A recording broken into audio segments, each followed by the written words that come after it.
Assalamualaikum warahmatullahi wabarakatuh. Alhamdulillahirrabbilalamin. Wassalatu wassalamu ala asyrafil anbiya'i wal mursalin Sayyidina Muhammadin sallallahu alaihi wasallam. Nama saya Ami Aulia. Dalam video ini saya akan menjelaskan salah satu tugas untuk memenuhi ujian akhir semester mata kuliah Tafsir Nusantara. Adapun yang menjadi pembahasan pada video ini adalah tentang periode kitab tafsir. Yang pertama adalah tafsir klasik, dan yang kedua tafsir modern dan kontemporer. Yang pertama tafsir klasik. Tafsir klasik ini mulai berkembang dari abad pertama sampai abad ketiga Hijriah, yang mana pada masa klasik ini dimulai penafsirannya itu dari Nabi Muhammad terhadap ayat-ayat, kemudian penafsirannya dilakukan oleh para sahabat dan juga para tabi'in. Perkembangan tafsir klasik ini terbagi menjadi beberapa corak yang ditinjau dari segi kodifikasi atau penulisannya. Itu terdapat pada 3 periode. Yang pertama adalah periode masa Rasulullah SAW dan juga sahabat. Pada periode ini tafsir itu belum tertulis, dan secara umum periwayatannya ketika itu tersebar secara lisan saja, seperti Rasulullah atau Nabi Muhammad SAW berfungsi sebagai mubayyin atau pemberi penjelasan terhadap ayat-ayat. Kemudian beliau menyampaikannya kepada para sahabat. Jadi para sahabat itu sangat antusias setiap menerima apa yang disampaikan dari Nabi. Saat apabila sahabat menyimak wahyu dari Nabi, kemudian mereka tidak memahami makna ayatnya, jadi mereka itu langsung bertanya kepada Nabi, dan di saat itulah langsung Nabi langsung menafsirkan ayat tersebut. Beliau juga menafsirkannya terkadang itu dengan menghubungkan ayat-ayat yang satu dengan ayat yang lainnya. Kemudian dari segi metode penafsirannya, pada periode klasik ini metode yang umum dipakai itu yang pertama adalah menafsirkan ayat-ayat dengan ayat Al-Quran sendiri, ayat Al-Quran dengan Al-Quran. Kemudian yang kedua, bertendensi pada uraian Rasulullah SAW ataupun berpatokan kepada hadis. Kemudian yang ketiga adalah apabila sahabat itu tidak menemukan penjelasannya terhadap ayat-ayat Al-Quran itu, maka mereka melakukan ijtihad untuk menyimpulkan permasalahannya, kemudian mendapatkan pemahaman yang benar. Pada saat ini juga sudah mulai bermunculan mufassir seperti Al-Khulafa Ar-Rasyidin, Ibnu Mas'ud, Ibnu Abbas, Zaid Ibnu Sabit, dan juga Abu Musa Al-Asy'ari. Kemudian ciri-ciri khusus tafsir pada periode ini, yang pertama, pada periode ini Al-Quran itu belum secara keseluruhannya ditafsiri. Yang ditafsiri itu hanyalah ayat-ayat yang artinya belum jelas saja menurut para sahabat. Kemudian mereka menanyakannya kepada Rasulullah. Yang kedua, pada periode ini juga belum banyak perbedaan pendapat antar sahabat dalam menyikapi pemahaman Al-Quran. Kemudian yang ketiga, para sahabat itu cukup mengetahui maknanya itu secara global saja. Yang keempat adalah pada penjelasan maknanya mereka itu sangat terbatas dan dipahami secara seringkas mungkinnya.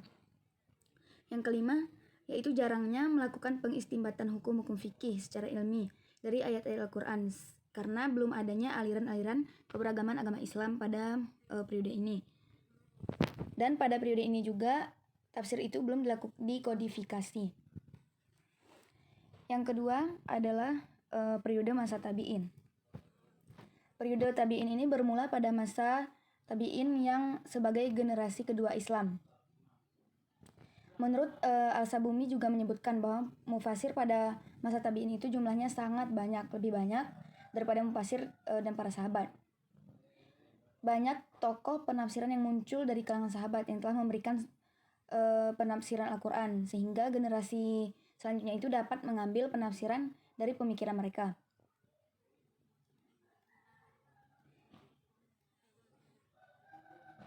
Pada periode ini juga ulama mengatakan bahwa telah diadakan pengkodifikasian hadis secara resmi, yaitu pada masa pemerintahan Umar Ibnu Aziz tahun 99 sampai 101 Hijriah. Nah, tafsir ketika ini ditulis itu bergabung dengan penulisan hadis-hadis dan dihimpun dalam satu bab, seperti bab-bab hadis pada umumnya. Jadi kitab tafsir itu belum dipisahkan antara kitab tafsir dan kitab hadis, masih digabungkan. Kemudian pada periode ini juga para mufasir itu telah memunculkan berbagai aliran penafsiran, terutama pada masalah mazhab-mazhab, dan juga banyak penafsiran itu bersumber dari Israiliyat. Adapun sumber-sumber rujukan mereka yang pertama yaitu ayat-ayat Al-Qur'an dengan ayat-ayat Al-Qur'an. Yang kedua yaitu adalah apa yang telah diriwayatkan oleh Rasulullah dan juga disampaikan kepada sahabatnya. Yang ketiga, apa yang diterima dari ahli kitab dan dari sisi kitab mereka selama tidak bertentangan dengan kitabullah. Dan juga yang keempat, tafsir tentang Al-Qur'an yang diriwayatkan oleh tabi'in dari sahabat. Jadi pada periode ini sudah banyak diterima riwayat Israiliyat karena mereka juga menerima penafsiran dari ahli-ahli kitab. Selanjutnya, ciri-ciri pada tafsir masa tabi'in ini yaitu banyak tafsir yang kemasukan Israiliyat tadi dan Nasraniyat. Kemudian yang kedua, penafsirannya itu diambil dari sistem periwayatan yang talaki dan bukan secara global. Karena pada saat itu tabi'in hanya mengambil riwayat dari guru-guru sedaerah saja. Jadi mereka hanya mengutamakan pendapat dari guru-gurunya. Yang ketiga adalah pada periode ini sudah banyak terjadi pertentangan antar mazhab sehingga penafsirannya tidak bisa objektif karena dia bertolak belakang pada kepentingan mazhabnya. Kemudian yang keempat yaitu perbedaan pendapat antara tabi'in itu juga sudah mulai menyebar karena juga sudah mulai timbulnya mazhab-mazhab tadi. Kemudian periode yang ketiga adalah periode pengkodifikasian tafsir. Jadi pada masa tafsir klasik ini ada periode pengkodifikasian tafsir yang yaitu mulainya menyusun kitab-kitab tafsir secara khusus dan dipisahkan dari hadis-hadis. Pengkodifikasian ini dimulai oleh Al-Fara dengan kitabnya itu yang berjudul Ma'anil Quran. Nah, tafsir ini mulai dibukukan pada masa akhir pemerintahan Bani Umayyah dan awal Bani Abbasiyah sekitar abad 2 Hijriah. Selanjutnya pada masa pengkodifikasian ini, tafsir itu juga dilalui dengan beberapa fase. Yang pertama, tafsir itu diambil dengan cara periwayatan, yaitu sahabat meriwayatkan dari Nabi, kemudian tabi'in meriwayatkan dari sahabat, atau sesama mereka meriwayatkan satu sama lainnya. Yang kedua, dimulainya budaya penulisan hadis. Bab tafsir masuk dalam salah satu dari bab hadis. Jadi dipisahkan antara tafsir yang masuk ke dalam hadis-hadis tadi. Kemudian yang ketiga, yaitu antara hadis dan tafsir itu dipisah dan ditulis. Tafsir itu mulai ditulis diurutkan sesuai dengan urutan mushaf seperti yang dilakukan oleh Ibnu Majah, Ibnu Jarir At-Tabari, Abu Bakar Al-Murdawai dan juga tokoh lainnya. Jadi pada masa abad kedua Hijriah itu telah muncul berbagai mazhab tafsir, yaitu baik berupa corak-corak kepikihan ataupun akidah. Dan setiap imam dari mazhab tersebut tak jarang mempunyai tafsir sebagai pegangan atau acuan dari mazhabnya. Jadi pada masa ini kitab tafsir itu sudah mulai ada, sudah mulai dibukukan. Kemudian banyak juga tokoh-tokoh yang membuat kitab tafsir itu sesuai dengan corak mazhabnya masing-masing. Selanjutnya yang kedua yaitu tentang tafsir modern kontemporer. Jadi tafsir periode modern kontemporer ini ada sejak abad ke-15, yang mana pada saat itu terjadinya revolusi barat dan sampai ke abad 18 terjadinya transisi oleh tokoh-tokoh Islam. Jadi pada masa abad ini sangat banyak terjadi perubahan dan juga kemajuan dalam agama Islam dari berbagai bidang, baik itu salah satunya adalah bidang tafsir, yaitu banyak karya-karya tafsir yang terlahir dari ulama Islam pada abad ini. Periode kontemporer itu ada sekitar abad 18, yaitu tahun 1800-an sampai sekarang ini. Jadi kitab tafsir pertama yang ada pada zaman kontemporer adalah kitab tafsir Al-Manar karya Muhammad Abduh Rashid Ridha. Kemudian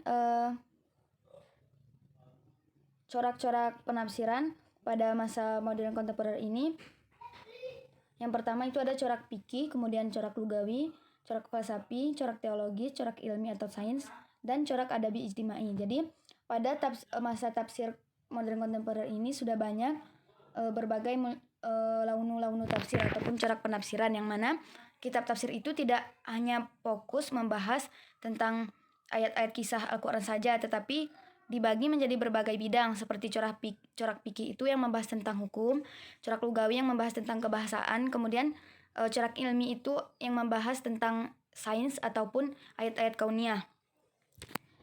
Adapun metode penafsiran yang berkembang pada masa modern, tafsir modern kontemporer ini, yang pertama adalah metode tahlili, kemudian yang kedua metode ijmali, yang ketiga metode muqaran, dan yang keempat metode maudu'i. Yang mana metode ijmali itu disebut juga dengan metode global, yaitu metode yang memahami dan menafsirkan Al-Quran itu dengan uraian yang singkat dan bahasanya yang mudah dipahami. Kemudian yang tafsir ijmali ini juga mengikuti urutan ayat demi ayat yang menurut tertib mushafnya.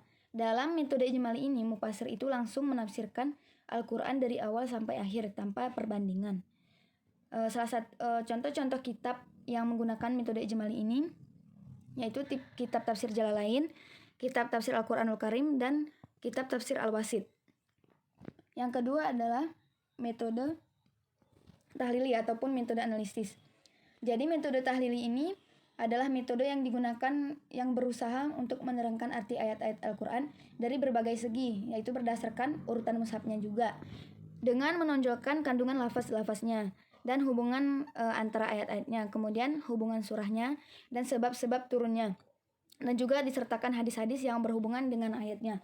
Jadi contoh kitab tafsirnya adalah tafsir At-Tabari, tafsir Al-Kabir, wa Mafatih Al-Ghaib, dan juga tafsir Ibnu Asyur. Yang ketiga adalah metode perbandingan ataupun muqaran. Jadi metode ini merupakan metode untuk membandingkan ayat Al-Quran itu dengan Al-Quran yang memiliki maksud yang sama. Nah, perbandingan ayat dengan hadis dan juga perbandingan pendapat para mufasir. Metode ini bertujuan untuk memberikan penafsiran yang luas, yang memperkaya pendapat dan juga komentar tentang suatu ayat. Contoh kitab-kitab yang menggunakan metode ini adalah kitab tafsir Ibnu Katsir dan juga kitab tafsir Al-Maraghi. Yang keempat, metode tematik ataupun maudu'i. Jadi metode tematik ini diarahkan kepada kajian yang pesan dari ayat Al-Quran itu secara menyeluruh, dengan mengumpulkan semua ayat-ayat tentang suatu tema yang saling berhubungan, kemudian membahas topiknya yang sama. Lalu ayat-ayat ini diistinbatkan menjadi hukum-hukum ataupun mengambil kesimpulan dari ayat-ayat yang telah dikumpulkan tadi. Contoh dari kitab tafsirnya seperti kitab Al-Insan fi Al-Quran, Al-Riba fi Al-Quran, Al-Musalat, Al-Arba'ah fi Al-Quran, dan kitab lainnya. Kemudian yang kelima yaitu metode kontekstual.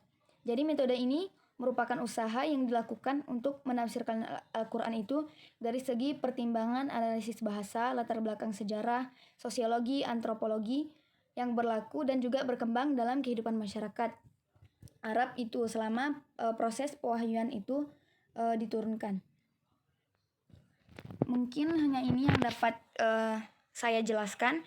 Lebih dan kurangnya saya mohon maaf. Wabillahi taufik wal hidayah. Assalamualaikum warahmatullahi wabarakatuh.